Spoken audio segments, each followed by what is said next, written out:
څنګه تاسو ته پته ده چې ځای په ځای د هیټ ویو باره کې ویلي شوي دي چې د ګرمي او لهر داسې را روان دی چې د هغې نه کیدای شي خلکو ته نقصان ورسي. نو هیټ سټروک یو داسې ایمرجنسي ده چې هغه د ګرمۍ نه خلکو ته کیږي او په هغې کې مرګ هم راتلی شي.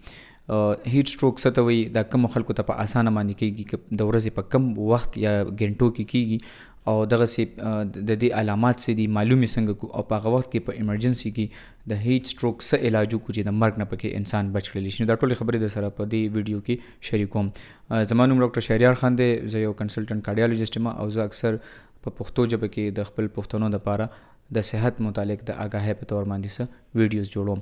نو د ټول نه اول خو هیټ ویو دې ته وایي چې کله د ګرمي لهر ګرمي درجه حرارت ډېر زیات شي، په آب و هوا ګرمه شي، نو د انسان چې کوم د دننې ټمپریچر یا درجه حرارت دی هغه نارملی دا 30 دی، یعنی درې کم 37 ډګري سی دی.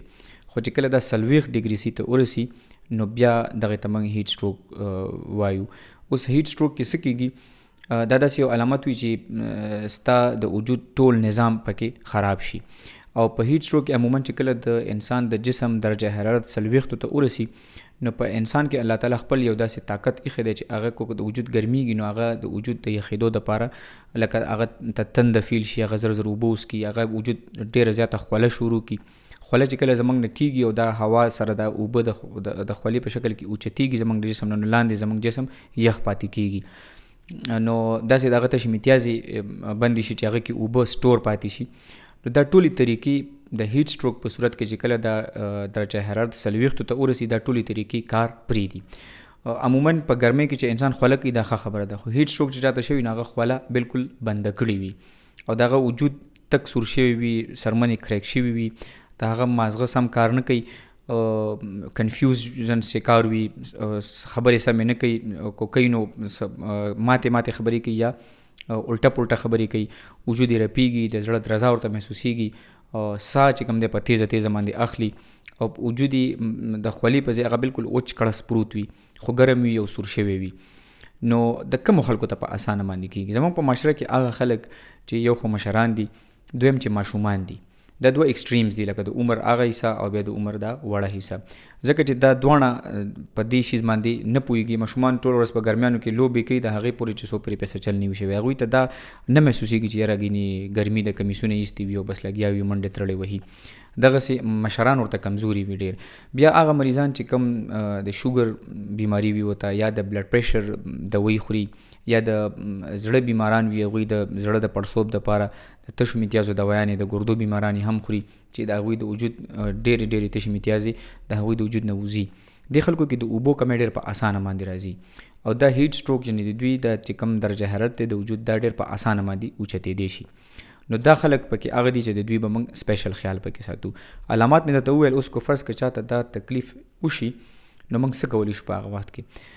د ټولو نه اول خو پکې دا خبره ضروري ده چې کم وخت داسې دی چې دا خطرناک دی.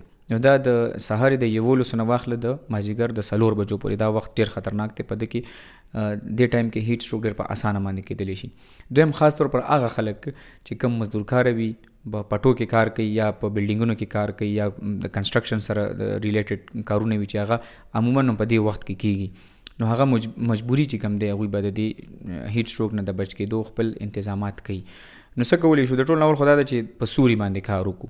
که په سوري باندې کار پاسبل نه وي نو چې بیا د اوبو یو بوتل ټول موږ ځان سره ونیسو او سات په سات د هغې نه یو ورکوټې ګوټ کو چې د اوبو کمې په موږ کې رانشي. یو لمده کپړه یا لمده لون رومیال یا داسې څه چې هغه موږ بار په خپل سر باندې کېدو یا مرۍ یا خاص طور پر د وجود پټ ځایونه لکه ترخونه، داسې د خپو منځ کې بغان دي، دا شیزونه دغلته اکثر هوا نه رسېږي او دغه ډېر ګرمېږي.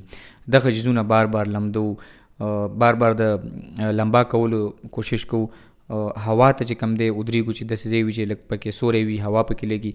کو داسې کار وي چې هغه نشي بندېدی نو په کار ده چې بیا هغې کې بیا هر 15 منټه پس لږ بریک اخلو، ریسس پکې اخلو، اوبه پکې څکو، لږ چای ګوټ کوو، پکې لږ سوري ته پکې ودرېږو. نو خو که فرض که چاته دا مسله شوي نو ډایرکټ به اول به هغه مریض چې کوم دی تاسو سوري ته راکاږئ.